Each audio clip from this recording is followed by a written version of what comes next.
लड़ी चुनाव प्रधानी के जवन होई तवन देखल जाई। आ जीतल बड़ा आसान बा जब लंबा लंबा फेंकल जाई। एगो औरत के प्रधानाइन कहा के इतना शौक बा कि उ अपना पति से कहत रही कि जीवन भर तो बाहर कमैनी, लेकिन घरे आइल बनी तो एगो काम करी तनी प्रधानी के चुनाव लड़ी। हो सकेला कि अगर जीत जाइल जा तो हमनी के जीवन सफल हो जाई, संवर जाई जीवन। तो पति कहलन कि बाहर तो कमैले बानी, गांव के आब हवा तो हमरा पता नहीं है। अब प्रधानी केंगा जीतल जाई हमरा तो कुछ पता नहीं है, तू ही कौनो तरकीब बताव। तो कहली कि हम पुरनका प्रधान लोग के देख के आ बा हमर लगे तरकीब, हम एक गो बात सब सोच के लिख के धैले बानी। अगर हमार कहल करे तो प्रधानी जीतल बड़ा आसान बा। कहली कि देख के हाल प्रधानन के तरकीब नया कुछ सीखले बानी। देख के हाल प्रधानन के तरकीब नया कुछ सीखले बानी। आ कैसे जीतल जाई प्रधानी एकहो गो बतिया लिखले बानी। कैसे जीतल जाई प्रधानी एकहो गो बतिया लिखले बानी। कहली कि एकहो गो बात ध्यान से सुनी, कि का करे के पड़ी प्रधानी जीते खातिर। 4 भाग में बांटी गौआ आ 4 गो कोटेदार बनाई। बात ई केहू जाने ना उनका से भीतरे भीतरे बतियाई। 4 भाग में बांटी गौआ 4 गो कोटेदार बनाई।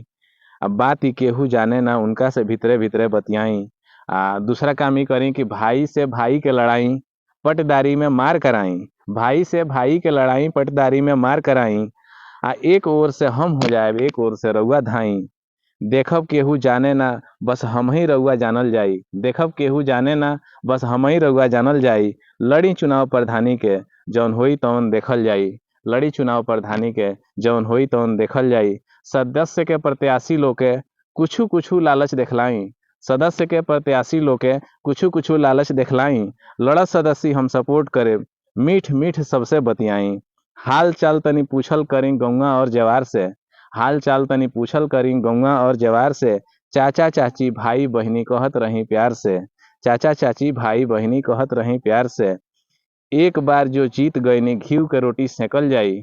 एक बार जो जीत गईनी घीव के रोटी सेकल जाई। लड़ी चुनाव प्रधानी के जौन होई तवन देखल जाई। टीका के अलगे समझाई, टोपी के अलगे समझाई। हेसे बच के रहियो। हेसे बच के रहियो, छोटकन के अलगे समझाई। टीका के अलगे समझाई, टोपी के अलगे समझाई।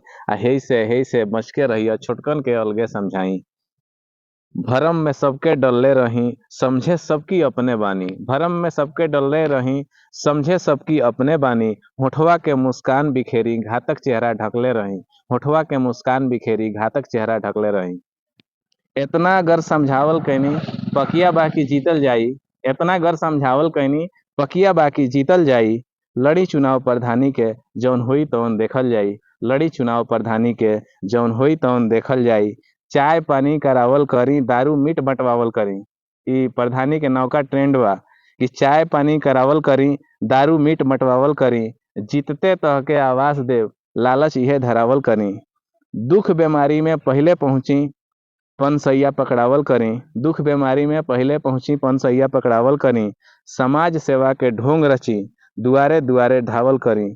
समाज सेवा के ढोंग रची, दुआरे दुआरे धावल करी। एक बार जो जीत गईनी सूद ब्याज के साथ सब वसूलल जाई। लड़ी चुनाव प्रधानी के जौन होई तौन देखल जाई। इतना अगर समझावल कैनी पकिया बाकी जीतल जाई। लड़ी चुनाव प्रधानी के जौन होई तौन देखल जाई। प्रधानी जीते के मंत्र ई कैसन लागल हमके कमेंट बॉक्स में जरूर बताई। और आपके आशीर्वाद होई तो के पार्ट 2 जल्द ही अपलोड होई।